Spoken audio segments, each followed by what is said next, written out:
នៅពេលដែលឃើញគេបើកលុយតាម YouTube បានរាប់រយរាប់ពាន់រាប់ម៉ឺនដុល្លារអ្នកដែលទើបតែចាប់ផ្ដើមថ្មីគឺគាត់ឃើញគេរកលុយបានច្រើនគាត់ចង់ចាប់ផ្ដើមរកតាម YouTube ហ្នឹងតាមគេដែរប៉ុន្តែគាត់អត់ដឹងទេអត់ដឹងថាមុនដំបូងគឺគាត់ត្រូវចាប់ផ្ដើមពីចំណុចណាទៅមុនទេអញ្ចឹងដើម្បីដឹងពីចំណុចចាប់ផ្ដើមអ្នកនរគ្នាទស្សនាវីដេអូនេះទៅខ្ញុំនឹងបង្ហាញថាមុនយើងចាប់ផ្ដើមយើងត្រូវដឹងពីអីយើងត្រូវចេះពីអីខ្លះជៀសវាងការបោះបង់វាពាក់កណ្ដាលតិចឬក៏បោះបង់វានៅថ្ងៃក្រោយតោះឥឡូវយើងចូលលម្អិតទាំងអស់គ្នាតែម្ដងការរកលុយតាម YouTube វាតម្រូវឲ្យយើងដឹងពីកលឹះជាច្រើនប៉ុន្តែសម្រាប់អ្នកដែលចាប់ផ្ដើមដំបូងមិនថាយើងអត់ចេះសោះយើងធ្វើអត់បានទេនៅណាក៏ដោយមិនមែនយើងចាប់ផ្ដើមភ្លាមសុទ្ធតែចេះទេដូចខ្ញុំអញ្ចឹងខ្ញុំចាប់ផ្ដើមលើកដំបូងក៏ខ្ញុំអត់ចេះដែរប៉ុន្តែឥឡូវខ្ញុំអាចធ្វើវាបានទទួលបានលុយអាច2ខែបើកម្ដងឬក៏3ខែបើកម្ដងព្រោះតែវាមិនច្រើនប៉ុន្តែវាចាត់ទុកថាជោគជ័យដែរដោយសារតែខ្ញុំវាអត់មានពេលវេលាក្នុងការបង្កើតនៅវីដេអូដែលមានលក្ខណៈវិជ្ជាប្រៃខ្ញុំធ្វើទៅតាមវីដេអូណាដែលជាចំណេះដឹងរបស់ខ្ញុំទាក់ទងមួយការងាររបស់ខ្ញុំឥឡូវឲ្យខាត់ពេលយូរខ្ញុំបង្ហាញអ្នកនរគ្នាពីចំណុចសំខាន់ណាអញ្ចឹងមុននឹងអ្នកនរគ្នាចាប់ផ្ដើមជាមួយ YouTube ជំហានដំបូងគឺតម្រូវឲ្យអ្នកនរគ្នានឹងចេះប្រើកុំព្យូទ័រនិងទូរស័ព្ទដៃពីហ្នឹងយើងចេះមួយណាក៏បានហើយយើងអាចប្រើទូរស័ព្ទដៃក៏បានកុំព្យូទ័រក៏បានប៉ុន្តែជាធម្មតាឃើញថាអ្នកដែលប្រើទូរស័ព្ទដៃមានច្រើនកុំព្យូទ័រគឺមានតិចប៉ុន្តែសួរថាយើងអាចធ្វើបានអត់គឺបានណាសំខាន់ឲ្យយើងចេះប្រើទូរស័ព្ទក៏បានកុំព្យូទ័រក៏បាន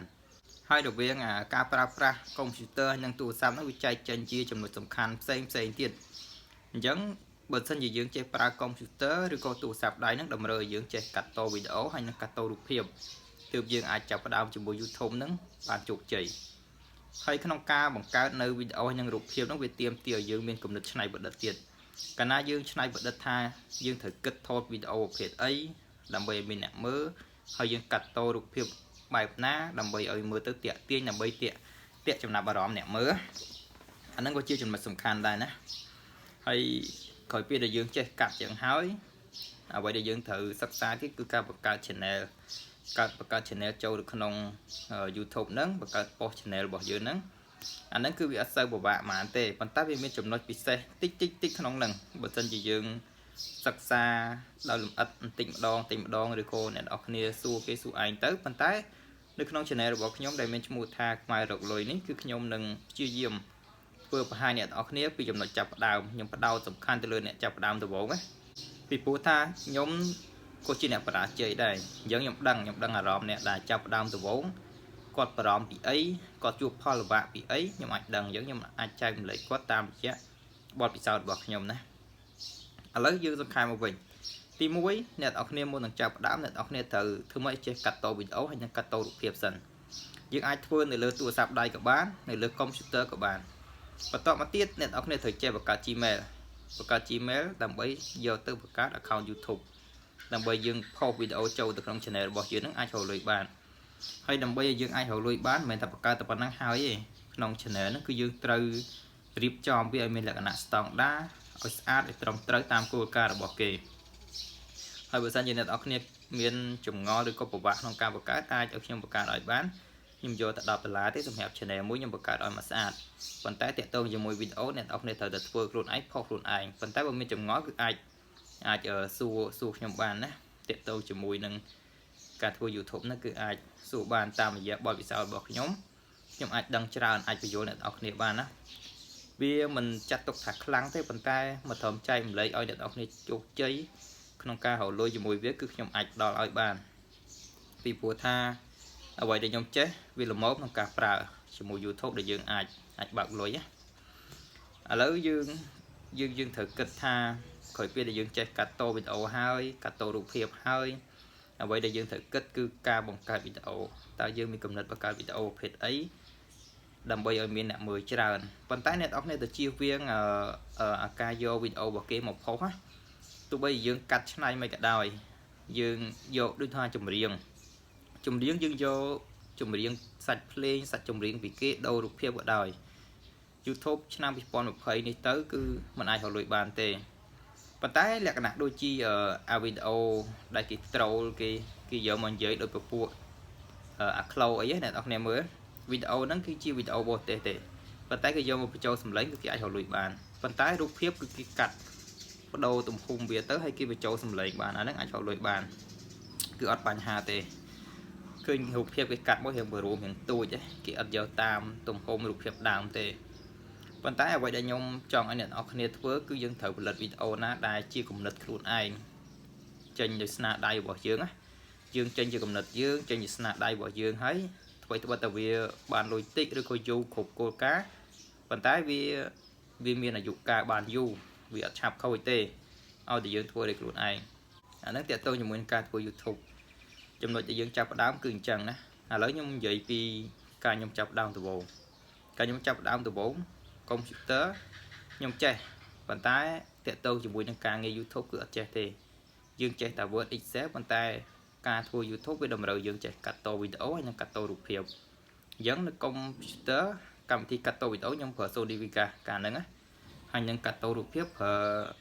Adobe Photoshop CSS ទំហំតបានចេះគឺត្រូវមើលវីដេអូគេបរៀនតាម YouTube ហ្នឹងមើលហើយរៀនធ្វើខ្លួនឯងពិបាកហើយយើងមើលបដារៀនបដាមើលបដារៀនបដាអត់ចេះទេព្រោះនៅពេលយើងចាប់ផ្ដើមថតវីដេអូយើងថតហើយយើងចេះប៉ុណ្ណាយើងកាត់ហើយយើងឆ្ងល់កន្លែងណាយើងស្រាវជ្រាវបន្ថែមមកធ្វើវាតតែបានតែ 4-10 វីដេអូយើងចាប់ផ្ដើមដឹងពីរបៀបវាក្រោយយើងកាត់លឿនហើយយើងអាចលេង style លេងអីតាមលទ្ធភាពកម្មវិធីនឹងមានណាវាអាចឲ្យយើងរចនាម៉ូដបានប៉ុណ្ណាយើងធ្វើស្អាតប៉ុណ្ណឹងហើយដល់ពេលយើងឆ្ងល់ត្រង់ចំណុចណាយើងស្រាវជ្រាវបន្ថែមទៅយើងយកគំនិតដែលយើងស្រាវជ្រាវឃើញយកមកប្រើរាល់ថ្ងៃទៅយូរយើងចាំតាក់ទងមួយ Photoshop ដូចគ្នាដែរយើងប្រើវាដើម្បីកាត់រូបភាពយកទៅច្នៃក្នុងវីដេអូនឹងផងយកមកដាក់ធ្វើជា thumbnail របស់វីដេអូយើងនឹងផងអញ្ចឹងនៅក្នុងវីដេអូនេះគឺខ្ញុំនិយាយពីចំណុចចាប់ផ្ដើមទេមុននឹងអ្នកនរគ្នាចាប់ផ្ដើមត្រូវចេះពីអីត្រូវដឹងពីអីសិនចាំវីដេអូក្រោយខ្ញុំនឹងបរៀនពីរបៀបនៃការបង្កើត channel ហើយនឹងរៀបចំ channel ហ្នឹងធ្វើម៉េចឲ្យបានត្រឹមត្រូវធ្វើម៉េចកុំឲ្យខុសគោលការណ៍ធ្វើម៉េចអាចរកលុយបានឥឡូវបើសិនជាអ្នកនរគ្នាមានចម្ងល់អ្វីអាច comment សួរខាងក្រោមវីដេអូនឹងបន្ថែមហើយបើសិនជាពេញចិត្តសម្រាប់ការចែករំលែកនៅបទពិសោធន៍នេះអ្នកនរគ្នាអាចធ្វើការចុច Subscribe បន្ទាប់មកចុចនៅលើរូបកណ្ដឹងទៅដើម្បីទទួលបានចំណេះដឹងឬក៏វីដេអូដែលខ្ញុំ post ទៅថ្មីហ្នឹងមុនគេជារៀងរាល់ថ្ងៃអញ្ចឹងនៅក្នុងវីដេអូនេះគឺខ្ញុំធ្វើផ្ដោតសំខាន់ទៅលើអ្នកដែលចាប់ផ្ដើមដំបូងណាសម្រាប់អ្នកដែលគាត់ចេះហើយបើសិនជាខ្ញុំនិយាយទៅវាមានចំណុចខ្វះខាតអីយល់ល្អអាចជួយបន្ថែមណាកុំរិះគន់ក្នុងន័យជាន់ផលិតអីពួកខ្ញុំធ្វើនេះគឺដើម្បីចែករំលែកទេពីព្រោះថាមានអ្នកគេសួរច្រើនហើយនឹងមានអ្នកខ្លះគាត់ចាប់ផ្ដើមច្រើនហើយក៏បោះបង់ច្រើនដែរដោយសារតែគាត់មុននឹងចាប់ផ្ដើមគាត់មើលឃើញគេរកលុយបាន100 200 1000 2000ក្នុងមួយខែអញ្ចឹងគាត់ចង់ធ្វើដែរដោយមិនដឹងថាខ្លួនឯងហ្នឹងមានជំនាញអីហើយអាចធ្វើវានឹងបានយូរប៉ុណ្ណាអត់ដឹងដល់ពេលចូលប្រឡូទៅបានដឹងថា YouTube មិនស្រួលទេពេលខ្លះឲ្យតម្រាំគប់គោលការណ៍រាប់ឆ្នាំអ្នកខ្លះហើយអ្នកខ្លះគេបកកែហ្នឹងទៅធ្វើបានតែ2ខែកន្លះខែអី3ខែអីគ្រប់អាហ្នឹងវាអញ្ចឹងណាអញ្ចឹងមុននឹងយើងចាប់ផ្ដើមយើងត្រូវដឹងថា YouTube វាតម្រូវយើងចេះអីហើយវាទាមទារយើងមានភាពអត់ធ្មត់ជាមួយវាទៀតទើបយើងអាចធ្វើជាមួយវាបានណាអញ្ចឹងក្នុងវីដេអូហ្នឹងខ្ញុំមានតែប៉ុណ្ណឹងចាំវីដេអូក្រោយយើងនឹងសិក្សាពីរបៀបនៃការបង្កើត channel របៀបរៀបចំ channel ហើយនឹងការ post វីដេអូកាត់តវីដេអូកាត់ត thumbnail អីខ្ញុំបង្ហាញតាមរយៈការធ្វើនៅក្នុងទូរស័ព្ទហ្មងពីព្រោះថាយើងប្រើទូរស័ព្ទច្រើនជាងកុំព្យូទ័រណាដូចខ្ញុំអញ្ចឹងកាលមុនខ្ញុំប្រើកុំព្យូទ័រដែរតែឥឡូវកុំព្យូទ័រវាខូចយើងប្រើតាមទូរស័ព្ទដែរទាំងកម្មវិធីកាត់តទាំងកាត់តរូបភាពខ្ញុំធ្វើទៅវាមិនស្អាតមិន effect បានច្រើនទេប៉ុន្តែវាអាចជួយជាការបានណាអញ្ចឹងក្នុងវីដេអូនេះមានតែប៉ុណ្ណឹងបើសិនជាអ្នកនរគ្នាមានចម្ងល់អាច comment ខាងក្រោមវីដេអូបានអញ្ចឹងខ្ញុំសូមអរគុណសូមជម្រាបលា